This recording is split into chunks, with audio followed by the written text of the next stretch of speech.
I paid $50,000 for a luxury family vacation. At dinner, my uncle raised a glass and said, "You've always been a failure until we carried you." My father smirked. My mother kept cutting her steak. They laughed until I made a toast. By the end of the night, dinner didn't taste so good anymore. "You've always been a failure until we carried you." Uncle David's voice rang out over the clinking glasses. Loud, confident, like he just said something clever. A few people laughed. Not because it was funny, but because that's what they always did. My father irked into his wine. My mother just kept cutting her steak like she didn't hear a thing.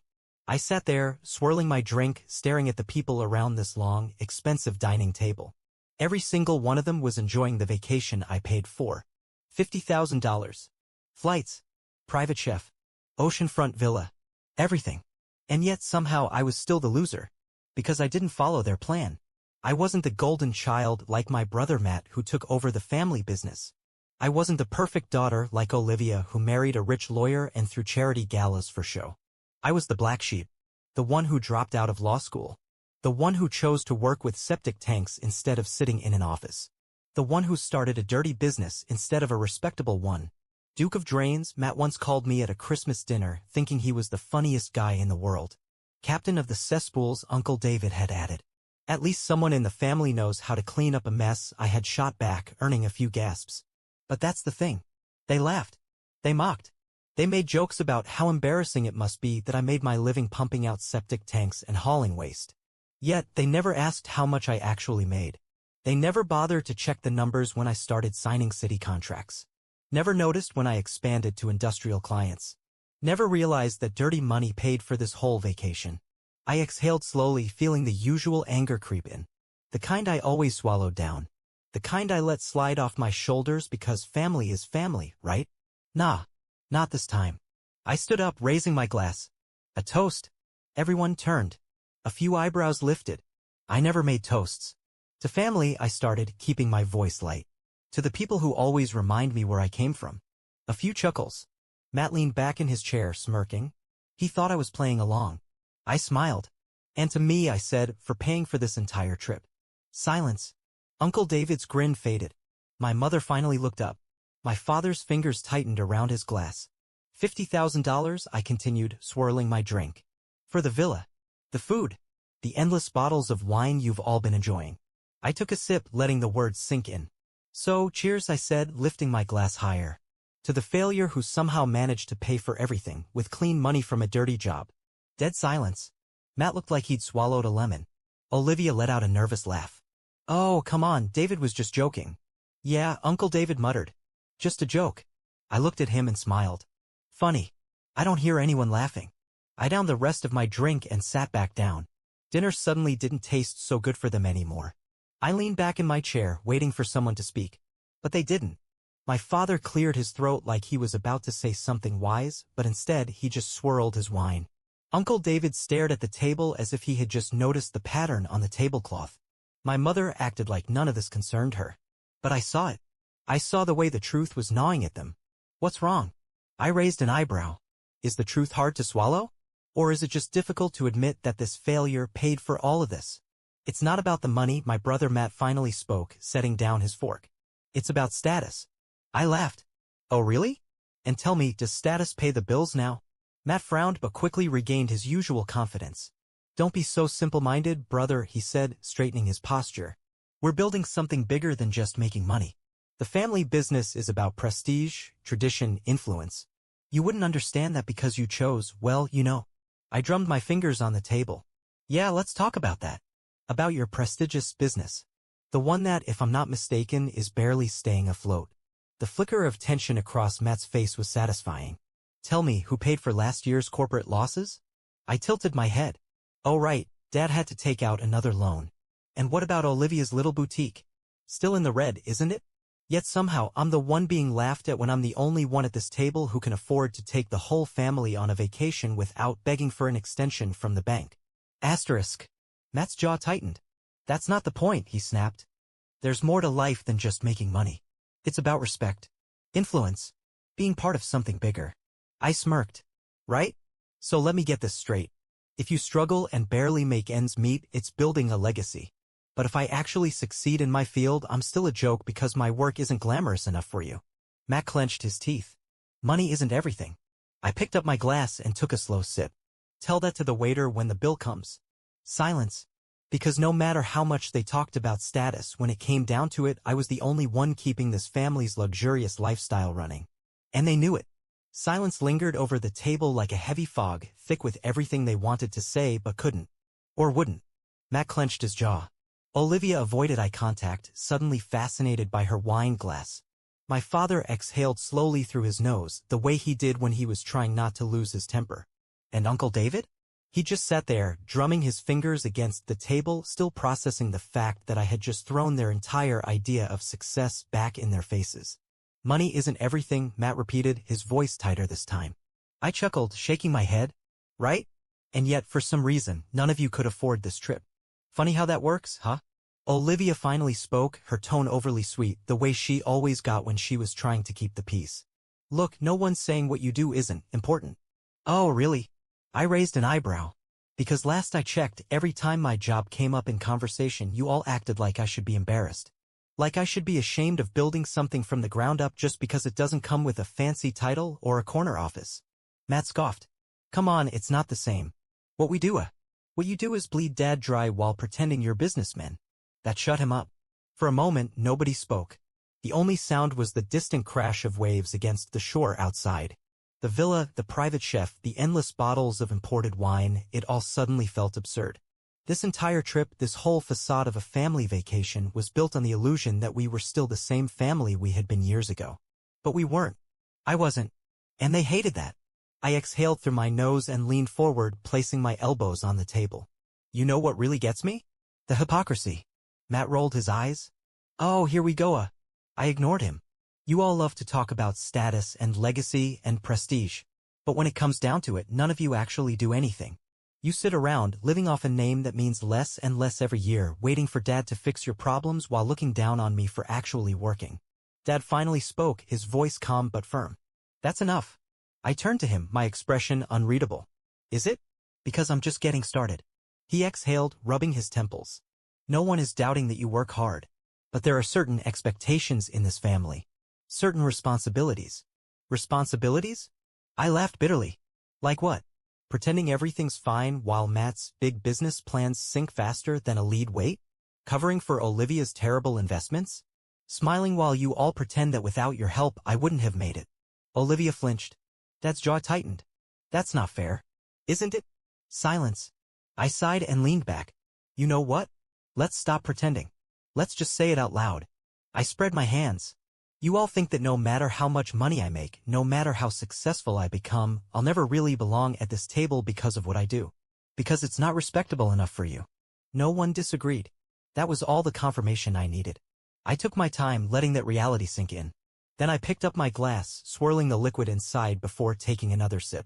Well, here's a reality check for you. My voice was steady, cold. Prestige doesn't pay the bills. Status doesn't put food on the table. And respect. I let out a small chuckle. Respect means nothing if the people demanding it haven't earned it. Matt pushed back his chair abruptly, standing up.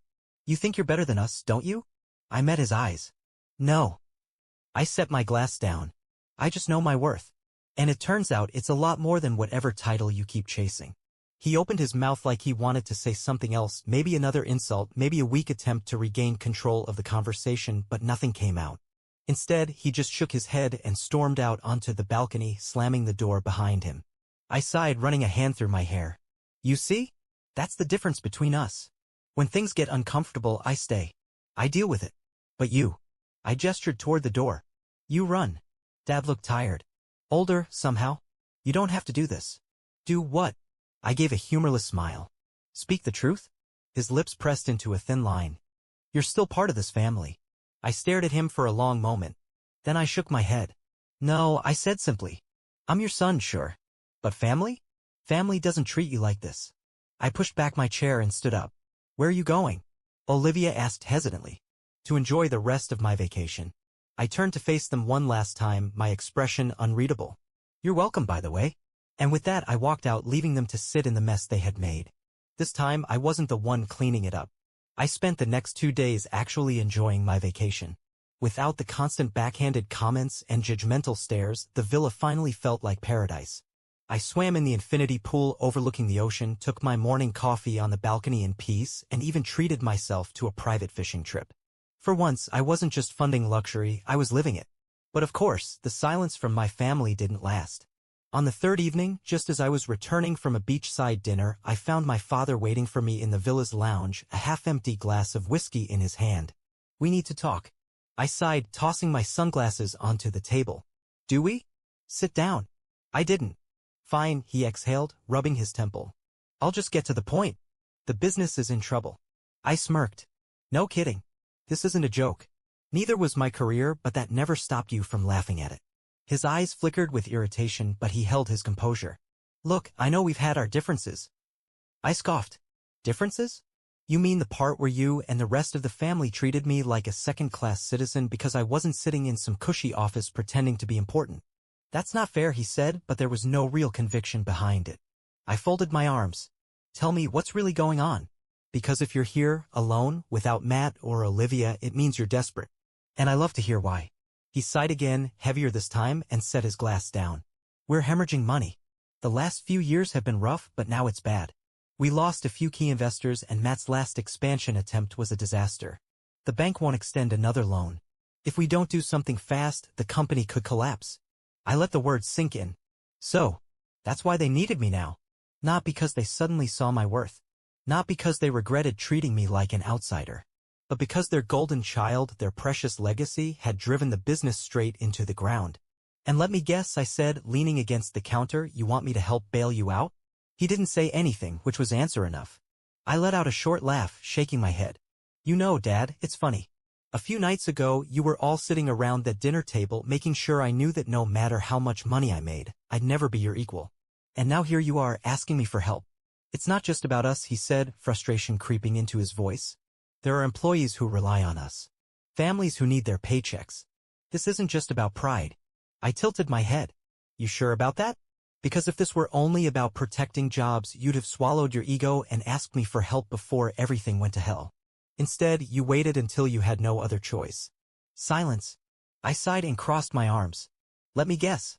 You don't just need cash, you need someone with actual business sense to clean up Matt's mess, right?" Dad didn't answer. He didn't need to. I scoffed. "Wow. So let me get this straight. I was never good enough to sit at your table as an equal, but now I'm suddenly good enough to fix all your problems? Is that it?" "You're still part of this family," he said, trying to sound reasonable. I laughed. "That's rich. When did I become family again?" "The moment you needed my bank account." Dad's patience finally snapped. "For God's sake, son, stop being so petty. This is about something bigger than you." I stepped closer, lowering my voice. "No, Dad. This is the first time this has ever been about me." I grabbed my sunglasses off the table and turned toward the stairs. "Where are you going?" "To get some sleep." I shot him a look over my shoulder. "And just so we're clear, I'm not giving you a dime." His expression darkened. "You're willing to let your own family fail?" I smiled. "No. I'm just finally willing to let you deal with your own consequences." And with that, I left him standing there, alone with his whiskey and his regrets. I knew my father wouldn't just let it go. Rich, powerful people never do. They don't hear the word no. They don't believe in consequences, at least not for themselves. So, when I woke up the next morning to find my mother sitting on the villa's patio, sipping tea like she was waiting for me, I wasn't surprised. "Good morning, darling," she said smoothly, as if last night's conversation had never happened. I grabbed a coffee from the kitchen and sat down across from her, not bothering with pleasantries. "Did Dad send you?" She smiled, but it didn't reach her eyes. "Your father is upset. He doesn't understand why you're being so stubborn." I snorted. "Oh, I don't know, Mom. Maybe it's because you've all spent years making sure I knew I wasn't good enough for this family. Except now that you need my money, suddenly I'm valuable." "Don't be dramatic," she said, placing her cup down gently. "This is about family. About responsibility. No, this is about control." I leaned back in my chair. "You don't actually care about my success, Mom. You just hate that I built something without you." Her expression hardened, just for a second, before she recovered. "That's not true." I sighed, rubbing my temples. "Mom, what do you want?" "We want you to be part of something bigger." She folded her hands neatly on the table. We want you back in the family business. I actually laughed. You mean the failing business? The one that Matt ran into the ground. It's not failing. The bank disagrees. I shook my head, still smiling. This is unbelievable. For years you all mocked my work. And now that I'm successful, you suddenly want me to drop everything and come running back? Why? Because now I'm useful. You've always been useful, dear, she said smoothly. Just not in the right way. That one stung. She saw it in my face and pushed forward. You have potential, but you've wasted it in. She gestured vaguely. Sanitation. I clenched my jaw. You mean in running a profitable business? The one that's more successful than yours. That's not the point. Then what is the point, Mom? I leaned forward. Because from where I'm sitting, it looks like you and Dad don't actually care what I do. So long as it fits into your perfect little image of what success should look like. Image matters, she snapped, finally breaking her calm. This family has a legacy to protect. You don't understand how important that is. I shook my head, standing up. No, you don't understand. I don't need your approval. I never did. And I'm done playing by your rules. I turned to walk away, but her next words stopped me cold. What about Matt? I paused. She took the opportunity to keep talking. He's your brother. If the business fails, what happens to him? What happens to his kids? To Olivia? To all of us? There it was. The guilt trip. I turned back slowly. So that's it, huh? You can't convince me with insults, so now you're trying to guilt me into saving Matt. I'm asking you to do the right thing. I laughed bitterly. No. You're asking me to sacrifice myself so you don't have to deal with the mess you created. You're asking me to clean up after Matt. Just like I've always had to clean up after this family. Silence. She looked at me with something almost like pity. You don't get it, do you? No matter how much money you make, no matter how successful you become, you'll never have what we have. The respect. The status. I smiled. Respect, I said slowly. You mean the kind of respect that disappears the moment the money runs out? She didn't answer. I nodded, as if I had finally figured something out. See, that's the difference between us, Mom. I built something real. Something that doesn't crumble the moment you take the fancy name away. I don't need your respect. And I sure as hell don't need your approval. I took one last sip of my coffee. So no, Mom. I'm not saving Matt. I'm not saving your business. I'm not saving any of you. I set the cup down on the table and turned toward the door. You want someone to clean up your mess? I glanced over my shoulder. Hire a professional. I hear sanitation pays well. And with that, I walked away, leaving my mother in stunned silence for the first time in her life. I should have known they wouldn't take no for an answer. The first sign came a few days later, when I got a call from an old business associate. Someone I hadn't spoken to in years. Hey man, I just wanted to give you a heads up, he said cautiously. Your name's been coming up in some weird conversations. Some people are saying your business isn't as legit as it looks. I exhaled through my nose. Let me guess. My family? I didn't say that. You didn't have to. It was classic damage control. If they couldn't get me to help them willingly, they'd try to pressure me into it. They'd call my work low-class, spread rumors that I was just another guy with a truck and a pump. Not a real entrepreneur. They'd use their social connections to turn people against me, to make sure I needed them. But they had underestimated one thing. I had spent my entire career dealing with messes, and I was good at cleaning them up. So, when I found out they were hosting a charity gala that weekend, one filled with business elites, socialites, and the type of people they desperately needed to impress, I decided it was time to return the favor. I walked into that event in a perfectly tailored suit, looking every bit as successful as the people they wanted to impress. Heads turned as I stepped into the ballroom, my presence alone enough to make my mother's face drain of color. What are you doing here? Matt hissed, appearing at my side. I smiled. Oh, didn't you hear? I'm networking. Before he could respond, I walked straight into the crowd, shaking hands, making conversation. And within minutes, it became clear. They had not been expecting this. They had expected me to stay in my lane, to be the working-class embarrassment they could push around. They hadn't expected me to show up to command attention to talk business on their level. And then I made my final move. I waited until my father was mid-speech thanking the donors and talking about legacy before I spoke up. Speaking of legacy, I said, my voice carrying through the hall, I just signed a new contract. One that's going to change the waste management industry in the city. People turned. Some looked intrigued. Others, my family, looked horrified. I smiled. In fact, my company just secured a deal with the city government. We'll be handling sanitation for several major districts, including industrial sites. It's one of the largest contracts in the industry this year. There was a beat of silence. Then, applause. People were impressed. Genuinely impressed. I saw investors whispering to each other, nodding. A few even approached me right then and there, congratulating me, asking for details. And that's when I saw it. The realization in my father's eyes. He had spent years telling himself that my business didn't matter, that I was less than them, that I would always be in their shadow. But now I had just eclipsed them in front of their entire world. My mother tried to salvage the moment, laughing lightly. Oh, well, dear, you've always been hands-on. I turned to her, still smiling. Yes, Mom. And that's why I build things while your business falls apart. Matt gritted his teeth. You think one contract changes anything? No, I said easily. But the fact that I don't need you does. And with that, I took a glass of champagne from a passing waiter, lifted it in a mock toast, and walked away. Because for the first time in my life, I had nothing left to prove. 1 year later, I sat in my office reviewing contracts when my assistant knocked. Sir, your father is here to see you. I didn't react right away. I just let the words sit there, let them settle. Should I tell him you're unavailable? I glanced out the window of my high-rise office. The city stretched below me, a view that once would have seemed impossible. But now it was mine. I took a slow breath. No. Send him in. A minute later, my father walked in. He looked smaller, thinner. The weight of a failing business and a crumbling legacy had finally caught up to him.